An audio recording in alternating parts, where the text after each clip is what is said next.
Hey, welcome to another episode of the Happy Productive Podcast. I know you're going to love my guest today. Her name is Miss Jodi Lasky.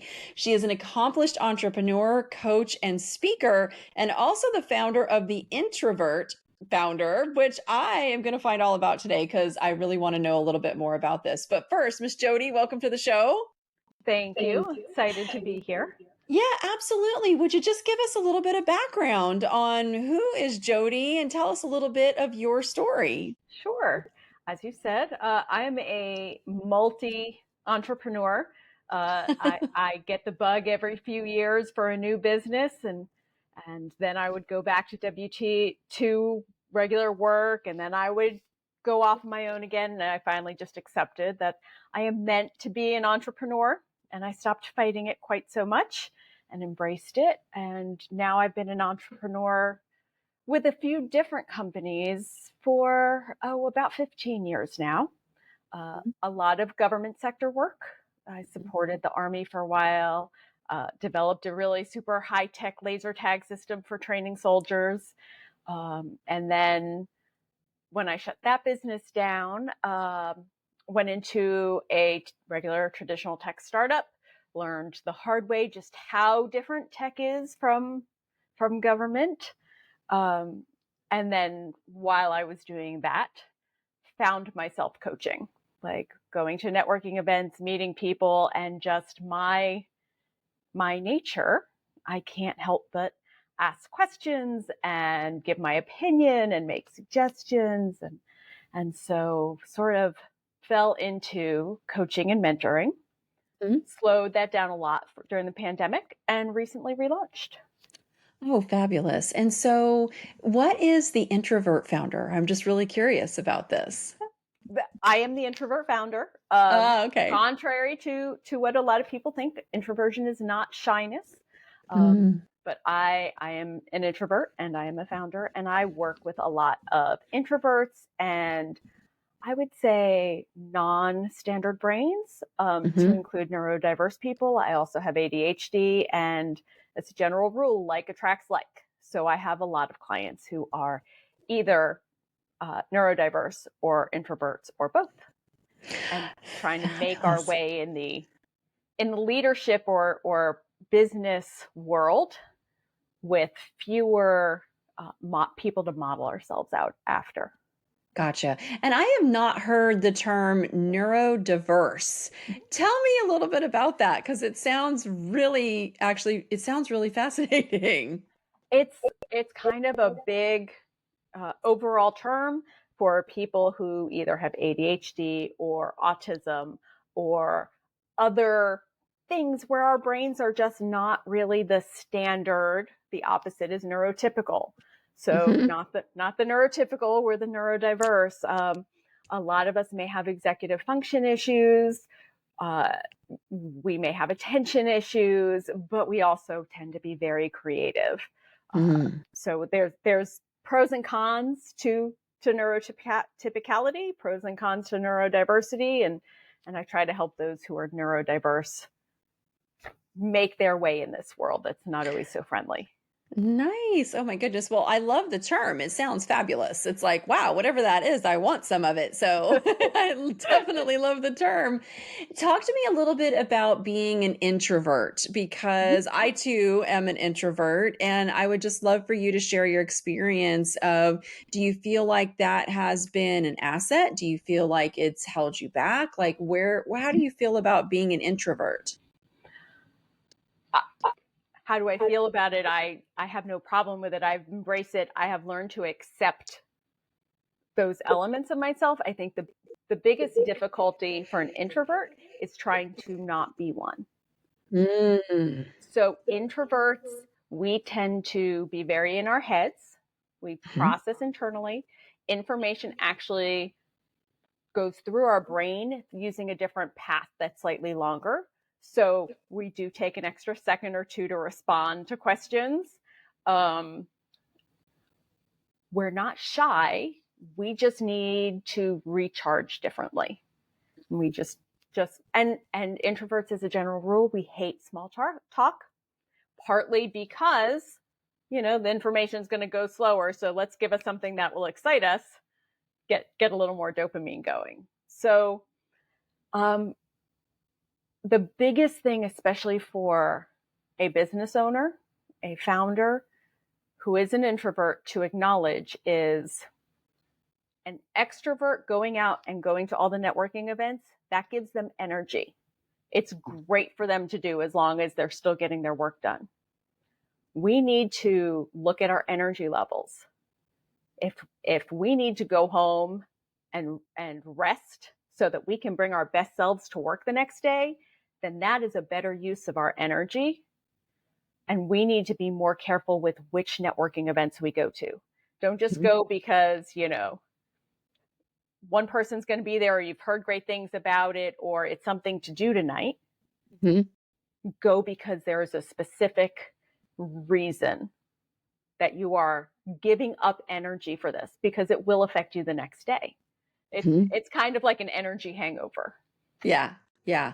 It's so interesting that you say this, because like the idea of going to a networking event, I would rather have a root canal than go to a networking event. Like it is probably my least favorite thing. I will do any other marketing strategy in my business so that I never have to go to a networking event. Yeah. Now, to get up on a stage in front of thousands of people and speak, not a problem. Like I could do that all day long, feel very at home. That energizes me. But to like walk into a room of people I don't know and then have to make like conversation with them, it's just like, it just won't happen. Right. Yeah. And and you know that, and you have embraced that part of yourself. And that is fantastic. And that is what you should be doing. Unfortunately, introversion sort of has a really bad rap in this country. All pre-COVID stats. I would love to see updated studies, but pre-COVID, they would say that 2/3 of Americans are extroverts and 1/3 are introverts. 50 years ago, it was 50-50. I believe that at that time, pre-COVID, a lot of people were forcing themselves to try to be extroverts and paying for it on the back end. I think a lot of people came out of COVID going, wow, that takes a lot more out of me than it used to. No, you just spent a few years actually having more normalized energy. And now you recognize that it doesn't have to be that way. And there's the reality that introversion and extroversion aren't necessarily a fixed binary, that there are ambiverts and that it is a spectrum. So very few people are total, complete one or the other all of the time. Got it. And so when you work with a business owner and you're coaching them and they come to you and they have these things going on where it's just like, I'm not really able to achieve the level of success or the results that I'm really trying to get to, like what process do you use to go through to kind of help them figure out, well, you're kind of out of alignment over here, or maybe you have some neurodiversity going on. Like, how does somebody kind of start to figure out like what's going on with me of why I can't really perform at the level I'd like to perform at? So the very first thing I do with my clients is have them figure out where they want to be in 5 years. And I don't think of that as goals. 5 years to me is too far out to look at goals. I look at dreams. Like if you have your dream life in 5 years, what does that look like? And then to have that in 5 years, where do you have to be in 3 years? And then we back up to the 1 year goal and break that down into quarters. And what is it you really need to get done? And actually focus on the most important things broken down to the week on a week by week basis. We all have these to-do lists that are miles and miles long. And we look at them and we get overwhelmed and we just start picking stuff. I have a process that I use with my clients based on agile software development. Oh. Where you look at every Saturday, you look at everything on your to-do list and you prioritize and you rank how much time or how difficult it will be, how much energy, all of those things. But like, is it a small, medium, large, or an extra large? So not getting down to, well, I have 30 minutes on this day and 25, not just big chunks, like overarching. And then on Sunday, you look at your calendar and you say, well, I've got time for a couple of smalls and I could do a medium and maybe 2 larges. And you look at your top priorities in those categories, and that's your to-do list for the week. Mhm. And then you write those down and you don't even look at the rest of the list. And when the good idea fairy pops up during the week, you add it to the other list that you evaluate again on Saturday. So you are only focused on what you said on Sunday you had the time and energy to do. Wow, that is super powerful. And what kind of shifts do you see in your clients when they start to use this kind of a method? I come from software, so I love this. So What you this get it. kind of a methodology in, planning their week, but also executing. Levels of overwhelm go down. If you're looking at a 2-page to-do list, you're going to get overwhelmed. Even if you say, well, I only have to do these 4, if you see that whole list, you're going to be overwhelmed. And you're going to be tempted to ignore that because something else feels more interesting. The rest of it doesn't exist. You try to break stuff down as much as you can to have as many small things to give you more flexibility. And there's software out there that helps with all that and so on. But it's really going from this feeling of overwhelm and I didn't finish my to-do list today. So now all that stuff shifts to tomorrow. And now I have 2 days worth of to-do lists to do in a day. It's not going to happen. If it was too much to do in one day, it's definitely too much to do double. And part of it is paying attention, really paying attention. Once you're going down this methodology, you see where your time wastes are. You see whether they are time wastes or things you just didn't realize you were doing, but that are important. Yeah. Like leaving time to talk to your employees. Like we can get very focused in marking off the to-do list, but we forget to put people on our to-do list, unless we need something for them. But if you are building a business and you have people working for you, you have to make time. So you start to see all of those other things, where your time is going, how you're using it, whether it's effective, and adjust accordingly. And now you're always focused on the most important things on the to-do list. Oh, I love this so much. And for those of you who are listening and you use my planner, those most important things are your A tasks. Those are the things that it's like, get on my comfort zone, do something today to move that needle forward. It's interesting though, you're right. Like, so we just get overwhelmed when we see this 2-page to-do list of so many things. I do this in my Asana. We use Asana for our project management in-house. And I have a column on my Asana board called my think tank / do later. And because I think as entrepreneurs, at least most of us, we get all these ideas all the time, just like idea. And if we act on them, it kind of like derails the week because we can just get really distracted and pulled in 12 directions. And so I will put those grandiose ideas in that think tank and I just let it sit there. And sure as hell, I check it. I don't check it that often, but maybe like once a month, I go check it.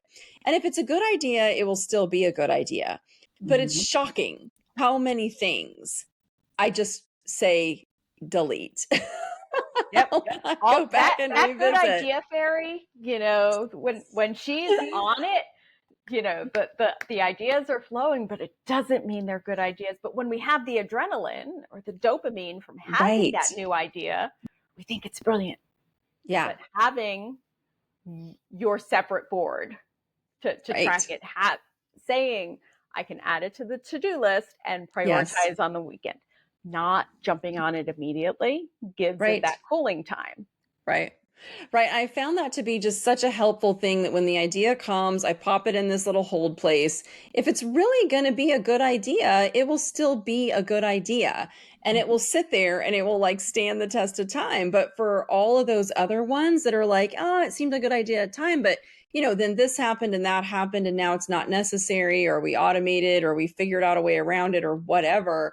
It is, I don't even know how much time it saved me, but of just sitting and just waiting a little bit before, because I love to just jump in and take action, and to just give that a little space to breathe can be such a huge time saver, because yeah, it's just like, maybe not. Right.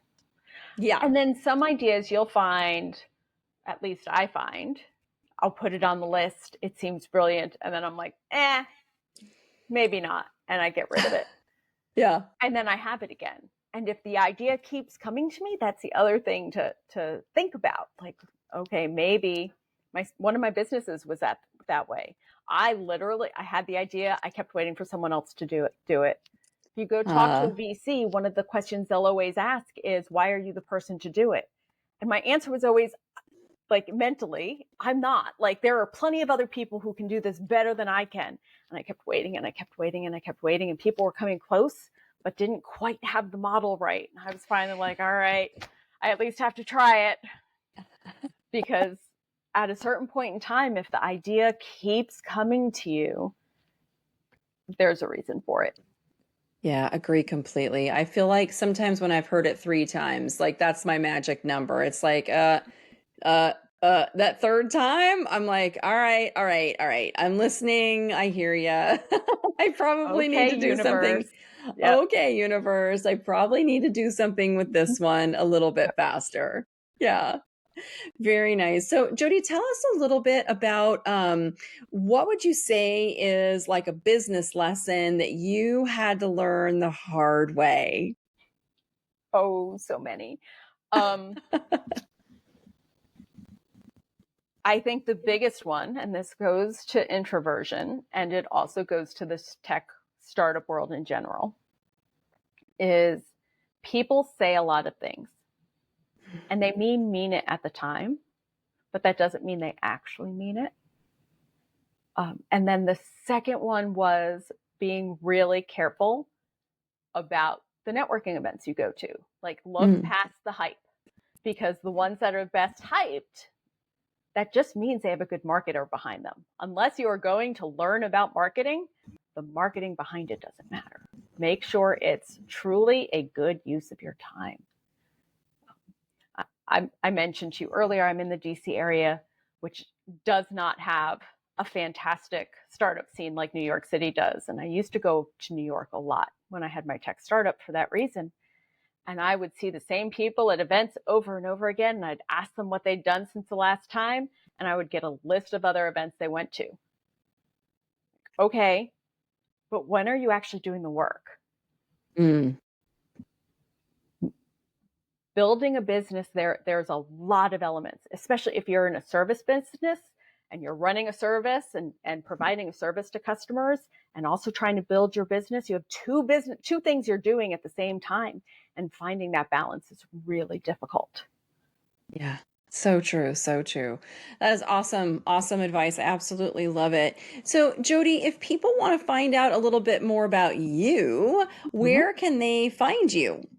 Introvertfounder.com. That's the easiest place. I'm also on LinkedIn, but introvertfounder.com will get you anything you might need. And for your listeners, if they go to introvertfounder.com/happy, they will be able to download my agile productivity framework. Exactly what I walk my clients through, what to do each day, what to do on the weekends, to really be able to start implementing this program and not be so overwhelmed by the to-do list. I love that. All right, you guys. So head on over to Jodi's website. We will put the link in our show notes as well. Grab that agile framework. I absolutely love it. I'm going to go over there and grab my copy right now, Jodi. Thank you so much for sharing that with us. I really, really appreciate it. And guys, I think that's it. I think that's it for today. Jodi and I were chatting a little bit before the show, and I think we've both had a hell of a Monday. And I think it's like, okay, we've made it through the day, Jodi. Now, hopefully we can shut down and have a nice rest of our evening. Definitely. Thanks, Jennifer Dawn. You're so welcome. All right, guys, that's it for today. Get out there and have a happy, productive day. Bye, y'all.